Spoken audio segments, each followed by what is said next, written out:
नमस्कार शेतकरी मित्रांनो, गाव आणि शेती या आपल्या शेतीविषयक यूट्यूब चॅनलवरती आपल्या सर्वांचं स्वागत आहे. शेतकरी मित्रांनो, जो आता आपण डांगर भोपळ्याचा प्लॉट बघत असाल, हा प्लॉट साधारणपणे 2 महिन्याच्या आसपास व्हायला आलेला आहे आणि याची ग्रोथ ही कशा पद्धतीने आहे हेच आज या व्हिडिओमध्ये आपण पाहणार आहोत.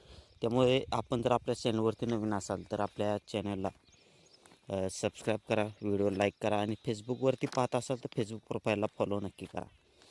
शेतकरी मित्रांनो, ह्यावर्षी पाऊस नसल्याप्रमाणेच आहे आणि अशा वेळेस डांगर शेतीला बाजारभाव जो आहे तो चांगल्या पद्धतीने मिळण्याची शक्यता आहे. कारण की बऱ्याच जागेवरती पाण्याची जी उपलब्धता आहे ती कसल्याही प्रकारची नाही. त्यामुळे ज्या शेतकऱ्यांपाशी डांगर शेती त्यांच्यासाठी खूप मोठी संधी ह्या वर्षी आपल्याला पाहायला मिळते. त्यामध्ये हा एक प्लॉट आहे.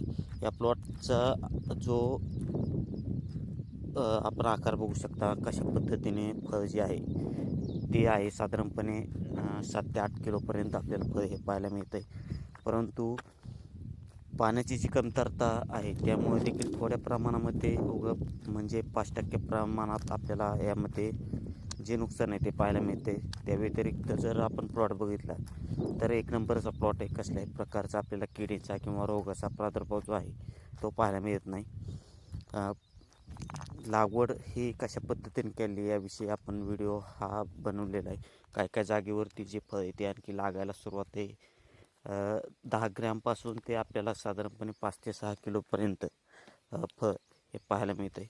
लागवड ही चांगल्या पद्धतीने झाली तर आपल्याला उत्पादन देखील चांगल्या पद्धतीने मिळण्याची शक्यता असते. त्यामुळे लागवड करते वेळेस लागवड ही चांगल्या पद्धतीने करा आणि पाऊस पडल्यानंतर जो प्लॉट आहे तो प्लॉट दुपटीने ग्रो व्हायला सुरुवात होत असते. आणखी आमच्या भागामध्ये जे पाऊस आहे तो पाऊस कसल्याही प्रकारचा पडलेला आणखी नाही. तरी पण पाऊस न पडता अशा पद्धतीने प्लॉट येणं हा एक अत्यंत महत्त्वाचा विषय आहे. कारण की ज्या पद्धतीने शेतकऱ्यांनी त्या म्हणजे प्लॉटची काळजी घेतलेली त्याचं एक उदाहरण हे तुम्हाला पाहायला मिळते. तर अशा पद्धतीने जर नियोजन केलं तर आपल्याला डांगर शेती खरोखरच परवडू शकते. जर आपल्याला डांगर शेतीमध्ये काही समस्या असतील तर आपण विचारू शकता आणि आपल्या भागामध्ये कशा पद्धतीने बाजारभाव हे आहेत आम्हाला कमेंट्समध्ये नक्की सांगा. आणि व्हिडिओ कसा वाटला, व्हिडिओ जर आवडला असेल तर व्हिडिओला आपल्या लाईक आणि यूट्यूब चॅनलला सबस्क्राईब नक्की करा. धन्यवाद.